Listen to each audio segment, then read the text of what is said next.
ओम शांति। ओम शांति।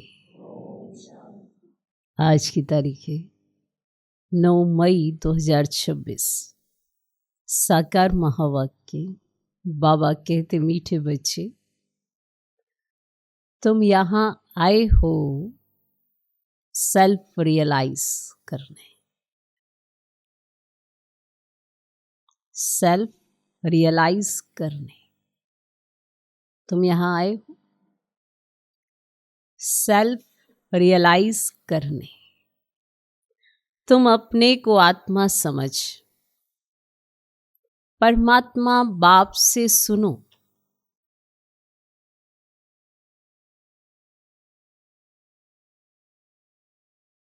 तुम अपने को आत्मा समझ परमात्मा बाप से सुनो। देही अभिमानी रहने का अभ्यास करो। देही अभिमानी रहने का अभ्यास करो। बाबा कहते मीठे बच्चे, तुम यहाँ आए हो सेल्फ रियलाइज करने। तुम अपने को आत्मा समझ परमात्मा बाप से सुनो। देही अभिमानी रहने का अभ्यास करो। आज का प्रश्न, कई बार बच्चों से कोई पूछते हैं कि तुमने आत्मा का साक्षात्कार किया है। कई बार बच्चों से कोई पूछते हैं कि तुमने आत्मा का साक्षात्कार किया है, तो तुम उन्हें कौन सा उत्तर दो?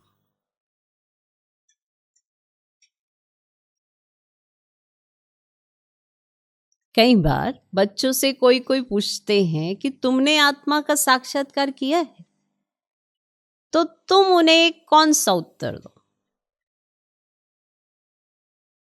किया है अपने आत्मा का साक्षात्कार? उत्तर बोलो, हाँ, हमने आत्मा का साक्षात्कार किया है। आत्मा ज्योति बिंदु है। आत्मा में ही अच्छे व बुरे संस्कार हैं।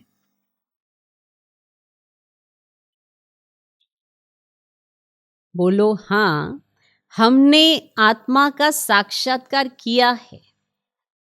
आत्मा ज्योति बिंदु है। आत्मा में ही अच्छे व बुरे संस्कार हैं। आत्मा की सारी नॉलेज अभी हमें मिली है। आत्मा की सारी नॉलेज अभी हमें मिली है। जब तक आत्मा का साक्षात्कार नहीं किया था, तब तक देह अभिमानी थे। जब तक आत्मा का साक्षात्कार नहीं किया था, तब तक देह अभिमानी थे।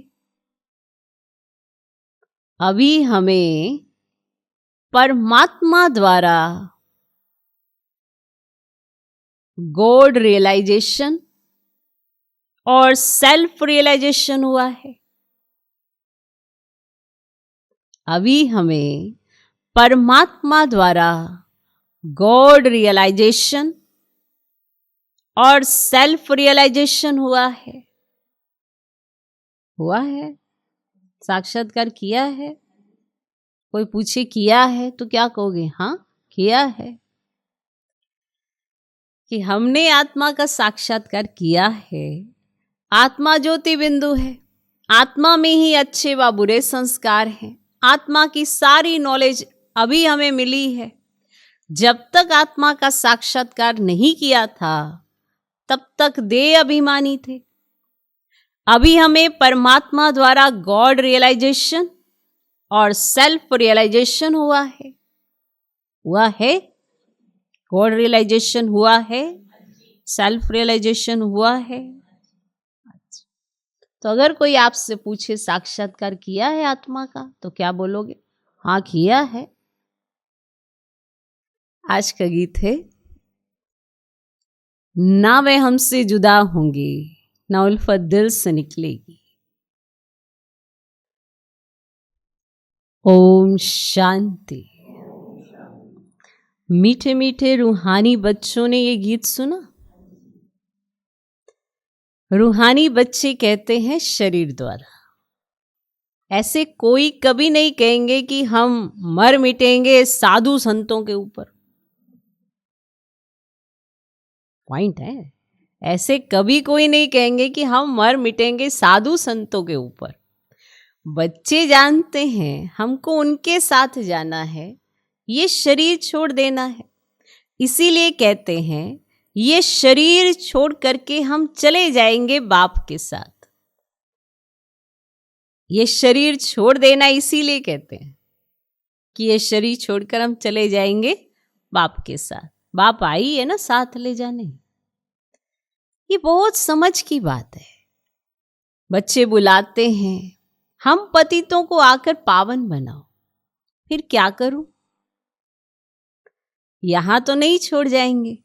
ये सारी दुनिया पतित है। इस पतित दुनिया से पावन दुनिया में ले जाने के लिए बाप आए हैं। हम आत्माओं को साथ ले जाएंगे। ये सारी दुनिया विशेष है, ये भी तुम जानते हो। तुम किसको विकारी पतित कहेंगे तो भी बिगड़ पड़ेंगे। मनुष्यों को समझाना बड़ा युक्ति से है। महिमा करनी है एक बाप की। अभी तुम बच्चों को नॉलेज मिली है, बड़ी समझ से बात करनी है। कहाँ देखते हो प्रश्न उत्तर करते हैं तो बोलो हम अभी कच्चे हैं। बड़ी बहन आकर रिस्पॉन्ड देगी। बस आपको नहीं समझ में आता किसी प्रश्न का उत्तर तो आप ऐसा बोल दो। तुम कहते हो शिव बाबा समझाते हैं, भगवान उवाच मनुष्य सब पतित हैं। अब पतित तो भगवान हो ही नहीं सकता। पतित पावन को बुलाते हैं क्योंकि पतित हैं। अब देहधारियों को भगवान नहीं कह सकते। भगवान निराकार शिव को कहा जाता है और शिव के मंदिर भी बहुत हैं। पहले पहले जब एक बात को समझ लेवे तब ठहर सकेंगे। पहले पहले बताओ कि शिव भगवान उवाच, शिव बाबा कहते हैं कि मामेकम याद करो। उनको अपना शरीर है नहीं। ब्रह्मा विष्णु शंकर को भी अपना सूक्ष्म शरीर है, देखने में आता है। अब ये तो देखने में नहीं आता है। उनको कहा ही जाता है परम पिता परमात्मा। तुम भी कहेंगे हम आत्मा एक शरीर छोड़ दूसरा लेता हूं। तुमने अपनी आत्मा का साक्षात्कार किया है। अब भक्ति मार्ग में साक्षात्कार के लिए नौंधा भक्ति करते हैं, परंतु भक्ति करने वालों ने कब साक्षात्कार नहीं किया है। वे क्या चीज है ये बिल्कुल नहीं जानते हैं। सिर्फ कहते हैं वह निराकार है। बातचीत तो आत्मा करती है, संस्कार भी आत्मा में रहते हैं। आत्मा निकल जाती है तो ना आत्मा ना शरीर बात कर सकते हैं। आत्मा निकल गई तो ना आत्मा बात कर सकती ना शरीर बात कर सकते हैं। आत्मा बिगर शरीर कुछ कर ना सके। पहले तो आत्मा को पहचानना है और बाप द्वारा ही बाप को पहचान सकेंगे। आत्मा को परम पिता परमात्मा का साक्षात्कार कैसे हो सकता है जबकि अपने को ही नहीं जान देख सकती। भल कहते हैं चमकता है अजब सितारा, परंतु ये किसको पता ही नहीं है कि आत्मा में 84 जन्मों का पाठ नूंदा हुआ है। मनुष्य बिल्कुल देह अभिमानी रहते। अब बाप कहते देही अभिमानी बनो। अपने को आत्मा समझ, फिर मेरे द्वारा सुनो।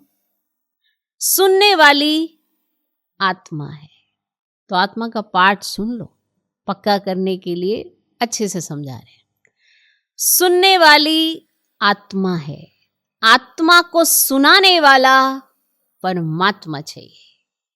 मनुष्य को समझाने वाला मनुष्य ही होगा। वे आत्मा का ज्ञान किसको है ही नहीं। इसीलिए कहा जाता है पहले आत्मा को जानो। सेल्फ रियलाइज करो। आत्मा खुद ही कहती है, आत्मा को हम रियलाइज कैसे करें? अब ये थोड़ी किसको पता है हमारी आत्मा में कैसे सारा पार्ट भरा हुआ है। साधु संत सन्यासी आदि कोई बता ना सके, और बाप को ही आकर बच्चों को सेल्फ रियलाइज कराना पड़ता है। तो बात समझ में आई? आत्मा, आत्मा शरीर द्वारा कर्म करती आत्मा, रियलाइज करो आप आत्मा। और ये पाठ पढ़ा रहा है परमात्मा, रियलाइज करो। बाप कहते हैं अपने को आत्मा समझ, मुझ निराकार परम पिता परमात्मा से सुनो। सुनती कौन है? आत्मा। सुनाता कौन है? परमात्मा। तो सुनो। तो बाप कहते अपने को आत्मा समझ, मुझ निराकार परम पिता परमात्मा से सुनो। आत्मा और परमात्मा जब मिले तब ये बातें हों। जब आत्मा और परमात्मा मिले तब ये बातें हों। दुनिया को ये पता ही नहीं है कि परम पिता परमात्मा कब आएंगे, कैसे आकर समझाएंगे। ना जानने के कारण मतभेद में आ जाते हैं। उन सब का मदार है शास्त्रों पर। बाप कहते हैं उनसे ना तो मुझे रियलाइज कर सकेंगे, ना अपने को रियलाइज कर सकेंगे। तो आज आपने क्या करना है? आत्मा को रियलाइज, परमात्मा को रियलाइज। तो उनसे तो आप ना अपने आप को रियलाइज कर सकते, ना परमात्मा को रियलाइज कर सकेंगे। और वह तो कह देते आत्मा सो परमात्मा। ऐसे कहने से क्या होता? हमको पति से पावन कौन बनाएंगे? त्रिकालदर्शी कौन बनाएंगे? कोई भी आत्मा और परमात्मा का ज्ञान तो दे ही नहीं सकते। इसीलिए तुम कहते हो जो आत्माएं अपने बाप को नहीं जानती हैं वे नास्तिक हैं। आप ऐसा कहते हो। और वो फिर कह देते कि जो भक्ति नहीं करते वह नास्तिक है। आप कहते जो बाप को नहीं जानते वे नास्तिक है, और वो फिर कहते जो भक्ति नहीं करते वे नास्तिक है। अब तुम बच्चे भक्ति तो करते नहीं हो। तुम्हारे पास चित्र बहुत अच्छे हैं, चित्रों पर ही समझाया जाता है। कोई ने वर्ल्ड के नक्शे देखे ही नहीं होंगे तो उनको क्या पता लंदन कहाँ है, अमेरिका कहाँ है। जब तक टीचर बैठ मैप पर समझाए, अब लेके तो नहीं जा सकते ना कि चलो तुम्हें लंदन दिखाएं, चलो तुम्हें अमेरिका दिखाएं, नहीं जा सकते ना ऐसे ही। तो फिर क्या दिखाएंगे? मैप। तो जब तक टीचर बैठ मैप पर समझाए, इसीलिए तुमने ये चित्र बनाए हैं, परंतु डिटेल में कोई समझ ही नहीं सकते। सूर्यवंशियों ने ये राजधानी कहां से ली? फिर चंद्रवंशियों ने कैसे ली? क्या सूर्यवंशियों से लड़ाई की? दे दो हमारी राजधानी। क्या लड़ाई की सूर्यवंशियों ने चंद्रवंशियों से? चंद्रवंशियों ने सूर्यवंशियों से क्या लड़ाई की है जो राजधानी ले ली? तुम समझते हो सबको वर्षा एक बाप से मिलता है। सूर्यवंशी चंद्रवंशी तो विश्व के मालिक हैं। दूसरा कोई धर्म ही नहीं होता तो लड़ाई की तो बात ही नहीं है। अभी तुम समझते हो हम विश्व के मालिक बनते हैं। ऐसे नहीं कि सूर्यवंशियों से चंद्रवंशियों ने जीता वह युद्ध चली, नहीं, अलग अलग घराना होता है। जैसे पिता अपने पुत्र को देता है, दादा अपने पोत्र को देता है, तो लड़ाई करके देता है। अब सूर्यवंशी चंद्रवंशियों को देंगे तो सहजता से ही चला जाता है। समझे? अलग अलग घराना होता है। अब तुम्हारी बुद्धि में ये चित्रों की सारी नॉलेज है। स्कूल में भी स्टूडेंट पढ़ते हैं तो बुद्धि में सारी नॉलेज आ जाती है। छोटे बच्चों को किताब में दिखाया जाता है ये हाथी है, ठीक है, और ये शेर है। अब शेर के पास ले जाके तो नहीं दिखाएंगे, तो चित्रों से ही दिखाया जाता है ना, जैसे छोटे बच्चों को दिखाया जाता है ये हाथी है, ये फलाना है। अब तुम इस ड्रामा को जान गए हो। अब आपसे कोई गए कि आप परम धाम गए थे? गए थे आप परम धाम? अब गए थे ना। अब आत्मा तो चक्कर लगाती। अब आत्मा का रियलाइजेशन आपने किया है, रियलाइज कर लिया, तो आपने आत्मा देखी है? हाँ देखी है। तो आज का टॉपिक समझ में आया कि ये जो रियलाइज कराया है यही तो साक्षात्कार है। ये जो इतना ज्ञान दिया है यही तो समझ है। इसी से तो आपने समझा है, इसीलिए बाबा समझा रहे हैं। जैसे स्कूल में स्टूडेंट को दिखाया जाता है, नक्शे दिखाए जाते हैं, ये अमेरिका है, लंदन है, ऐसे ही दिखाया जाता है ना। नक्शे से समझ जाएंगे ना। अब आपको भी पता है ना लंदन कहाँ है, अमेरिका कहाँ है, या कहेंगे लेके ही चलो। तो टॉपिक समझ में आ गया। जैसे छोटे बच्चों को किताब से दिखाया जाता है कि ये हाथी है, ये फलाना है, अब तुम इस ड्रामा को जान गए हो। ये सारा चक्र बुद्धि में है, ये है सारी नई बातें। और इन बातों को ब्राह्मण कुली समझेंगे, दूसरे तो बैठ फालतू डिबेट करेंगे। ऐसे भी नहीं कि सबको इकट्ठा समझाया जा सकता है, नहीं, अलग अलग समझाना होता है। क्योंकि क्या होता है, एक कुछ अच्छी रीति से समझ रहा है, एक अचानक से प्रश्न कर लेता, क्योंकि डाउट वाली बातें बड़ी जल्दी अडॉप्ट होती हैं, इसीलिए अलग अलग समझाना होता है। कायदा भी है, पहले बाप को आत्मा को समझें, फिर क्लास में बैठे तो समझेंगे, नहीं तो समझ ही नहीं सकेंगे, संशय उठाते ही रहेंगे। तुमको समझाना है भगवान एक ही है और वह ऊंचते ऊंच है। अब देवताओं को भी भगवान नहीं कह सकते। आत्मा का भी ज्ञान अब तुमको मिला है, कर्म का फल आत्मा ही भोगती है। संस्कार आत्मा में ही रहते हैं, तो आत्मा का पाठ पक्का रहेगा। संस्कार आत्मा में ही रहते हैं, आत्मा सुनती है इन ऑर्गेन्स द्वारा। भगवान बाप एक है, वर्षा उनसे मिलता है। बाबा ने समझाया है तुम अपने को आत्मा निश्चय करो और बाप से बुद्धि योग लगाओ। जन्म जन्मांतर भक्ति करते आए हो। हनुमान के भी पुजारी होंगे तो हनुमान को याद करेंगे, वह श्री कृष्ण के पुजारी होंगे तो श्री कृष्ण को याद करेंगे।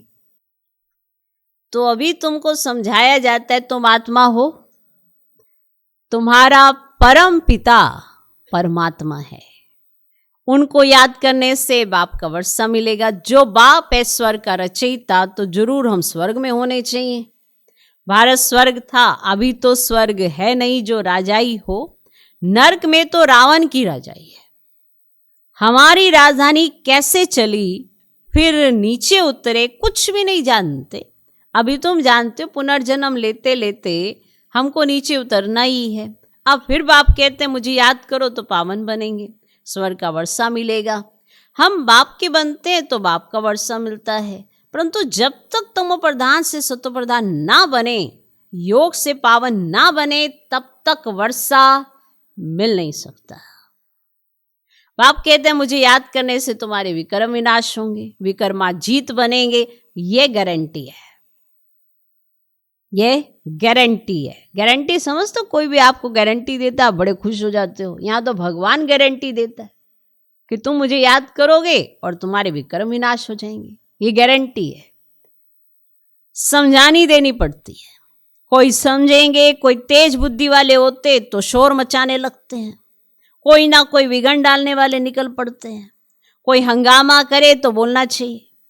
एकांत में आकर समझो। यहां का कायदा है 7 रोज भट्टी में रहकर समझना, क्योंकि ये ज्ञान नया होने के कारण मनुष्य मूंझते हैं। कोई भी पहले नया सेंटर खुलता है तो उसमें होशियार होने चाहिए जो सबको समझा सके। भगवान तो सबका एक है, सब आत्माएं भाई भाई हैं। भगवान सबका एक है, परमात्मा सबका बाप है। और पुकारते हैं कि पतित पावन ना हो, तो जरूर है पावन है। वे कभी पतित होते ही नहीं, तो बाप ही आकर पतितों को पावन बनाएंगे। और सतयुग में सब है पावन और कलयुग में सब है पतित। पतित बहुत होते हैं, पावन थोड़े होते हैं। और सत्युग में सब तो नहीं जाएंगे, जो पतित से पावन बनते हैं वही पावन दुनिया में जाते हैं, बाकी सब निर्वाण दुनिया में चले जाएंगे। ये भी जानते हैं सारी दुनिया आकर मत नहीं लेगी। ये मुश्किल है जो तुम सारी दुनिया को मत दो। अभी सबकी कयामत का समय है, विनाश सबका होना है और समझाने की बड़ी युक्ति चाहिए। जो शांति से बैठ सुने, डिस्टरबेंस ना करे। पहले पहले तो बाप का परिचय देना है। शिव बाबा ही पतित पावन ठहरा, वही समझाते हैं। गीता में भी अक्षर मशहूर है, पतित पावन बाप ही कहते हैं कि मुझे याद करो तो तुम्हारे विक्रम विनाश होंगे। गीता से ही ये अक्षर ताल्लुक रखते हैं। और शिव बाबा ने कहा है मुझे याद करो, मैं सर्वशक्तिमान पतित पावन हूं, गीता ज्ञान दाता, ज्ञान का सागर हूं। अब गीता के अक्षर तो है ना, सिर्फ वे कहते हैं श्री कृष्ण भगवान उवाच और तुम कहते हो शिव भगवान उवाच।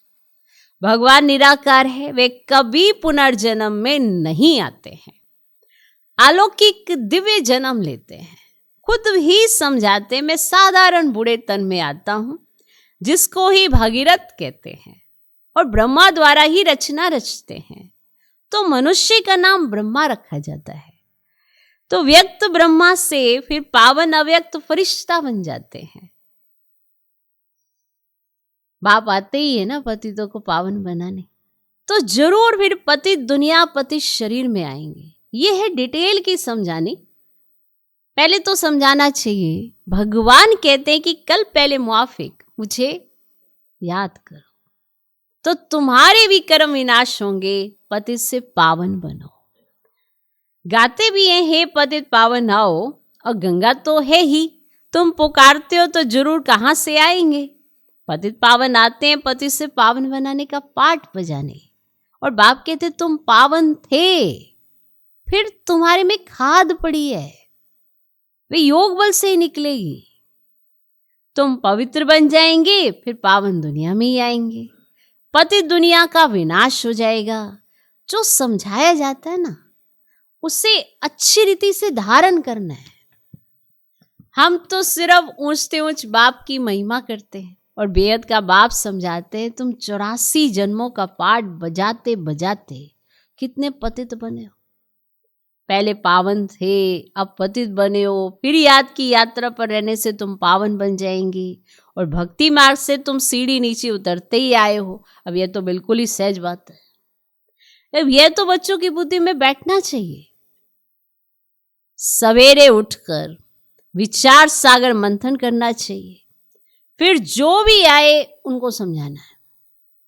मुरली की मुख्य पॉइंट्स नोट कर देनी चाहिए, फिर रिपीट करनी चाहिए, तो दिल पर पक्का हो जाएगा। समझे?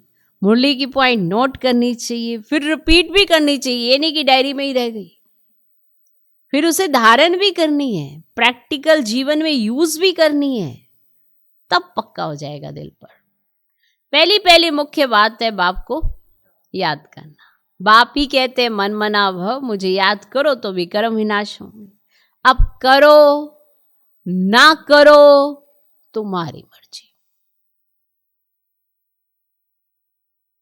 बाप का फरमान तो मिला हुआ है, पावन दुनिया में चलना है तो फिर पतित दुनिया में बुद्धि का योग नहीं जाना चाहिए, विकार में नहीं जाना है। समझानी तो बहुत मिलती रहती है ना समझानी। अब समझानी बहुत मिली है, समझ में आ गई है। अब समझ में कितनी आई है तो उतना प्रैक्टिकल में आ गई है, उतनी ही धारणा सहज हो जाएगी। अच्छा, मीठे मीठे सिकिलदे बच्चों प्रति माता पिता बाप दादा का याद प्यार और गुड मॉर्निंग। रूहानी बाप की रूहानी बच्चों को नमस्ते। हम रूहानी बच्चों की भी रूहानी बाप को नमस्ते नमस्ते नमस्ते। Good morning good morning good morning. धारणा के लिए मुख्य सर पहला पॉइंट, सवेरे सवेरे उठकर विचार सागर मंथन करना है। सवेरे सवेरे उठकर विचार सागर मंथन करना है। बाप जो सुनाते हैं उसे नोट कर रिपीट करना है, दूसरों को सुनाना है। सवेरे सवेरे उठकर विचार सागर मंथन करना है। बाप जो सुनाते हैं उसे नोट कर रिपीट करना है, दूसरों को सुनाना है। सबको पहले पहले बाप का ही परिचय देना है। सबको पहले पहले बाप का ही परिचय देना है। सवेरे सवेरे उठकर विचार सागर मंथन करना है। बाप जो सुनाते हैं उसे नोट कर रिपीट करना है, दूसरों को सुनाना है। सबको पहले पहले बाप का ही परिचय देना है। दूसरा पॉइंट, पावन दुनिया में चलने के लिए इस पतित दुनिया से बुद्धि योग निकाल देना है। पावन दुनिया में चलने के लिए इस पतित दुनिया से बुद्धि योग निकाल देना है। आज का वरदान, नंबर 1 बिजनेसमैन, नंबर 1 बिजनेसमैन बन। एक एक सेकंड व संकल्प में कमाई जमा करने वाले पदम पति भव। नंबर 1 बिजनेसमैन बन, एक एक सेकंड व संकल्प में कमाई जमा करने वाले पदम पति भव। नंबर 1 बिजनेसमैन वह है जो स्वयं को बिजी रखने का तरीका जानता है। बिजनेसमैन, नंबर 1 बिजनेसमैन वह है जो स्वयं को बिजी रखने का तरीका जानता है। बिजनेसमैन अर्थात जिसका एक संकल्प भी व्यर्थ न जाए, हर संकल्प में कमाई हो। जैसे वह बिजनेसमैन एक एक पैसे को कार्य में लगाकर पदम गुना बना देते हैं, ऐसे आप भी एक एक सेकंड व संकल्प कमाई करके दिखाओ, तब पदमपति बनेंगे। इससे बुद्धि का भटकना बंद हो जाएगा और व्यर्थ संकल्पों की कंप्लेन भी समाप्त हो जाएगी। इतना बिजी अपने को कहे। जैसे बिजनेसमैन क्या करता है, एक एक पैसे को कार्य में लगाकर पदम गुना बना देते हैं, ऐसे आप भी एक एक सेकंड व संकल्प कमाई करके दिखाओ, तब पदमपति बनेंगे। इससे बुद्धि का भटकना बंद हो जाएगा और व्यर्थ संकल्पों की कंप्लेन भी समाप्त हो जाएगी। जो कंप्लेन रहती है ना व्यर्थ संकल्पों की, वो भी समाप्त हो जाएगी। आज का स्लोगन, जो मांगता है वो खुशी के खजाने से संपन्न नहीं हो सकता। जो मांगता है, अब मांगता किस चीज का? किसी भी चीज का, स्थूल सूक्ष्म किसी भी चीज का मांगता। जो मांगता है वो खुशी के खजाने से संपन्न नहीं हो सकता। मांगता, इसमें नाम मान शान भी आता है। अपने नाम का भी मांगता होता है, मान का भी मांगता होता है, मुझे वैल्यू नहीं दी गई उसका भी मांगता होता है, दूसरों से बड़ाइयां लेने का भी मांगता होता है। तो वो खुशी नहीं रह पाता। जरा सा दूसरे को किसी पोजीशन पे देख लेगा, कुछ होगा, तो खुशी तो वैसे ही गायब हो जाती है, क्योंकि उसको खुद में लगता है कि ये मुझे मिलना चाहिए था। तो जहां संकल्पों में भी मंगतापना आ जाता है तो खुशी गायब। खुशी के खजाने से वो संपन्न नहीं हो सकता। यह व्यक्ति शरीर सदा अचल अडोल एक रस स्थिति का अनुभव करो। सदा मास्टर सरस शक्तिवान की सीट पर सेट रहने वाले ही अचल अडोल रहते हैं। बाप दादा कहते हैं बच्चे शरीर भी चला जाए, शरीर भी चला जाए, लेकिन आपकी खुशी नहीं जाए। क्योंकि जिसको ये याद है कि मुझे कौन मिला है, वो भले शरीर में कितनी भी तकलीफ होते रहे, ये जरूर याद रखेगा कि आखिर मिलता कौन है मुझे, तो उसकी खुशी नहीं जाएगी। पैसा तो उसके आगे कुछ भी नहीं है। जिसके पास खुशी का खजाना है उसके आगे कोई बड़ी बात नहीं। और सदा सहयोगी सेवाधारी बच्चों के साथ बाप दादा रहते हैं। जो सहयोगी सेवाधारी बच्चे होते हैं उनके साथ सदा बाप दादा रहते हैं, इसलिए घबराने की तो कोई बात ही नहीं है। जो सहयोगी सदा सेवाधारी बच्चे, कभी कभी का सहयोगी नहीं कि आज आपका मूड अच्छा है तो आज आपने सहयोग दे दिया। सदा सदा का सेवाधारी, सदा का सहयोगी, ऐसे बच्चों के साथ बाप दादा सदा रहते हैं, इसलिए घबराने की कोई बात ही नहीं है। ओम शांति।